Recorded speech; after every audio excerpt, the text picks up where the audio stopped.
Shalom, sahabat Lexio Divina yang dikasihi Tuhan Yesus Kristus. Kita tiba pada akhir dari seri Jendela Hati, yaitu kekuatan pikiran yang mengubahkan. Judul episode yang ketiga ini adalah Meneduhkan Gejolak Emosi.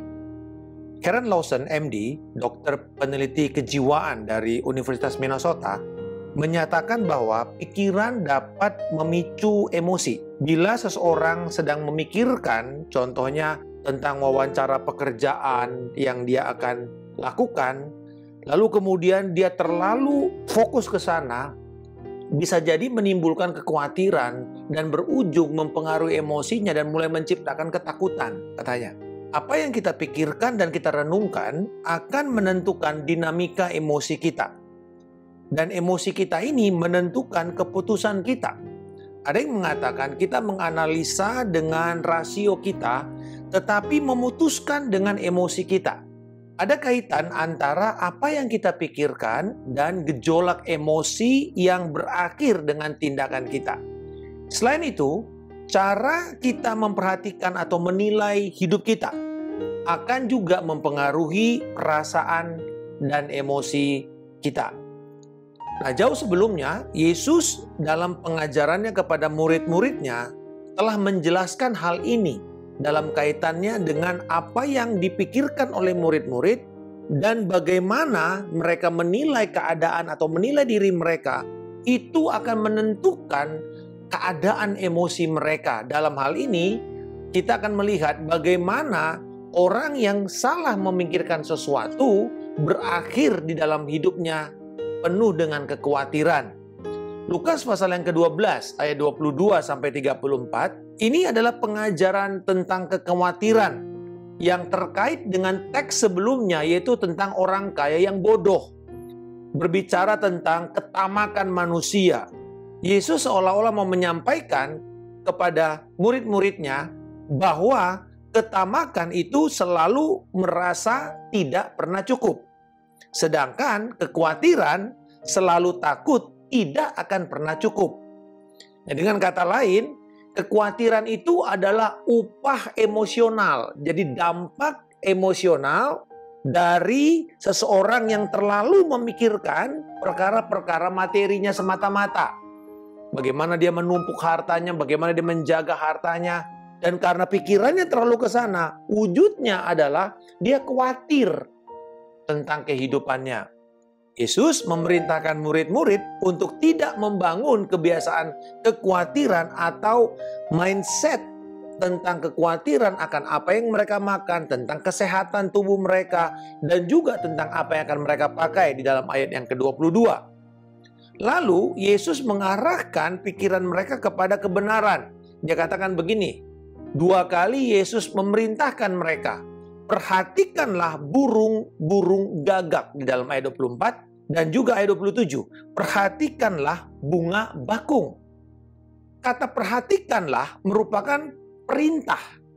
Dan juga karena sifatnya aktif ini, maka ini berarti Yesus mau mengatakan begini, kuperintahkan kamu untuk terus-menerus menaruh perhatian, merenungkan pada kenyataan bahwa burung gagak adalah burung yang pertama burung biasa.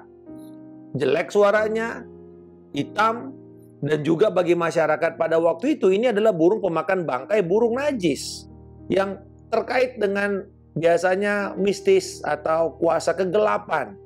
Jadi ini burung yang nggak ada bagus-bagusnya. Dia katakan bahwa burung ini pun yang tidak menabur, tidak bekerja, lalu kemudian dia bisa menuai. Bapa memelihara burung-burung ini. Lalu kemudian juga dikatakan tentang bunga bakung, yang adalah tanaman yang liar yang tumbuh di padang-padang Galilea pada waktu itu, justru juga mendapatkan pemeliharaan yang begitu teratur dan begitu indah di mata Yesus Kristus. Bahkan dikatakan Salomo dengan segala kemegahan, pakaiannya itu seperti kain kotor di mata Tuhan dibanding dengan bunga bakung yang biasa ini. Lalu Yesus berkata kepada murid-muridnya, perhatikan dirimu sekarang, nilai dirimu sekarang. Bukankah kamu lebih berharga daripada bunga bakung dan burung-burung itu? Jadi pertama Tuhan mengatakan, perhatikan burung gagak, perhatikan bunga bakung, dan sekarang perhatikan dirimu. Pikirkan tentang hal-hal yang kelihatannya sepele di mata manusia, tetapi di mata Allah itu justru dipelihara dengan baik. Atau bahkan hal yang kelihatannya tidak baik oleh manusia, justru Allah tetap pelihara. Sekarang bagaimana dengan kamu? Bagaimana dengan kamu yang Tuhan ciptakan dengan gambar dan rupa Allah? Dengan segala kesempurnaan yang datang dari Allah dan tujuan hidup yang mulia yang datang dari Allah. Artinya, Yesus mau mengatakan kepada kita untuk menilai hidup ini berharga di mata Allah. Jangan dihancurin. Pikiran yang salah tentang diri kita, atau low self-esteem, atau mungkin orang yang melihat dirinya ini inferior, ya, tidak berharga, tidak cakap, tidak baik, akan menghasilkan apa? Ketidakpercayaan. Perkara yang mengatakan, apa emang saya bisa? Apa emang saya akan layak dipakai Tuhan? Itu semua adalah ketidakpercayaan. Dan ketidakpercayaan ini justru menghina Tuhan kita yang menciptakan kita dengan mulia. Ketidakpercayaan itu adalah bidan dari kekhawatiran. Dia yang membantu untuk melahirkan kekhawatiran terjadi dalam hidup kita. Selalu dimulai dari ketidakpercayaan, keraguan-raguan. Apakah Tuhan akan menyediakan, memelihara, menjaga hidup saya? Sahabat Leksio Divina yang dikasihi Tuhan Yesus Kristus, Yesus mau mengatakan kepada kita, bangun kebiasaan untuk memikirkan kebenaran firman Tuhan. Bukan hanya terpaku pada pikiran material atau kepada fisik kesehatan kita.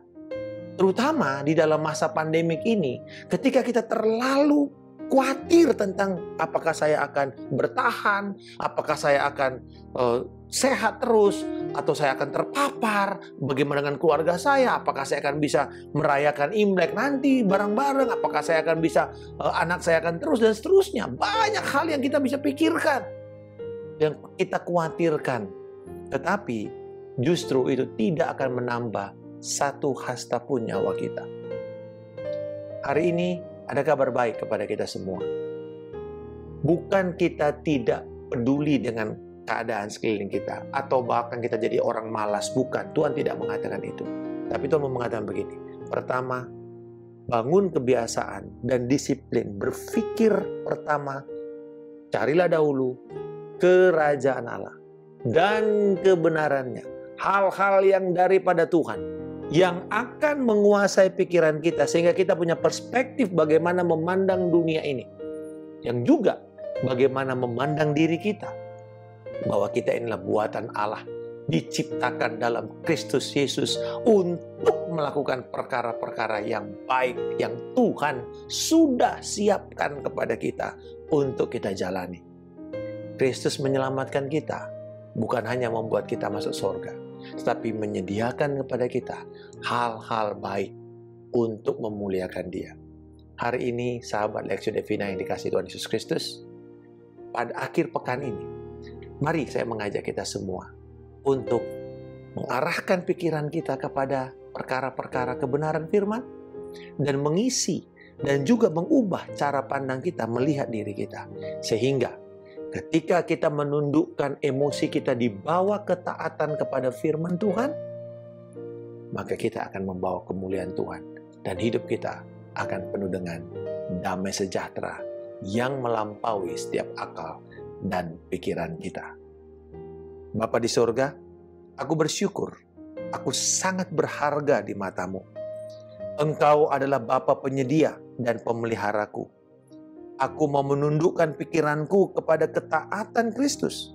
Dan perasaan serta emosiku ini Tuhan tidak akan memerintah aku, tetapi akan berada di bawah ketaatan kepada Kristus Yesus. Mari Roh Kudus, biarlah Engkau yang senantiasa memberikan aku damai sejahtera yang melampaui segala akal dan pikiran.